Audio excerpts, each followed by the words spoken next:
Salut à toi, donc aujourd'hui je vais te présenter comment scraper les résultats de recherche Maps. Donc ceci, je vais te montrer à quoi ça ressemble. En fait tu peux scraper le nom de la fiche, la notation moyenne, le nombre de notes, la catégorie, l'adresse, si elle possède un site internet ou non, le numéro de téléphone, les horaires d'ouverture, et surtout ce qui va être super intéressant si tu es une agence marketing type SMMA, c'est que tu vas pouvoir savoir si elle est gérée ou non avec cette colonne-là. Donc, it's claimed. Donc, quand c'est indiqué false, ça veut dire qu'elle n'est pas gérée. Et en plus, tu peux t'apercevoir qu'elle n'a pas de site internet. Et donc, ainsi proposer une prestation de gestion de la fiche My Business plus de création de site internet. Donc, voilà tout l'intérêt de posséder ce genre de connaître comment savoir faire ça, c'est qu'en fait vous pouvez récupérer des leads ou du moins un listing de leads très facilement et très rapidement pour ensuite les faire passer en prospect et ainsi trouver des clients relativement rapidement. Donc je vais vous montrer comment ça fonctionne. Ça va fonctionner avec trois choses même. Donc Google Sheet, euh, Google Maps pour faire votre recherche. Donc vous effectuez votre recherche ici et ainsi vous allez avoir un listing d'établissements qui va s'effectuer avec un certain nombre de pages, mais pour pas tout reprendre à la main, on va utiliser Phantom Buster. Donc Phantom Buster, vous aurez le lien dans la description. Ça sert à quoi en fait? C'est un automatiseur qui permet d'extraire des données. Donc là, on va chercher le scrap qui nous intéresse. Donc nous, ça va être celui-ci. Il y aura le lien dans la description. Donc vous inquiétez pas, là je vais vous montrer la procédure. Donc on va utiliser le scrap.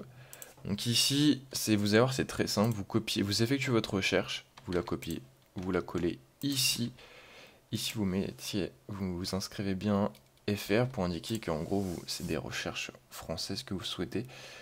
Et ici, c'est en fait la limite de résultat que vous voulez. Moi, dans mon cas, j'en veux 399 maximum. Là, ça va être le nom du fichier en sortie. Donc ici, ça va être... qu'est-ce qu'on peut mettre? On va mettre scrap, salle de sport, Rouen dans mon cas. Tac. On fait save, on fait bien en manuel, on veut aucune notification et on lance. Et il n'y a plus qu'à attendre que le scrap s'effectue. Et une fois que le scrap s'est effectué, je reprends pour vous expliquer la suite. Ok, donc c'est bon. Donc on peut voir que j'ai eu tous les résultats en moins de 2 minutes 30, enfin en 2 minutes 30. On peut voir par contre que mon budget de scrapping du jour est descendu.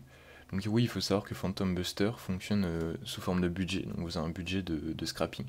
Donc une fois que c'est fait, vous téléchargez le CSV. Tac. Et une fois que c'est fait, vous allez sur Google Sheet.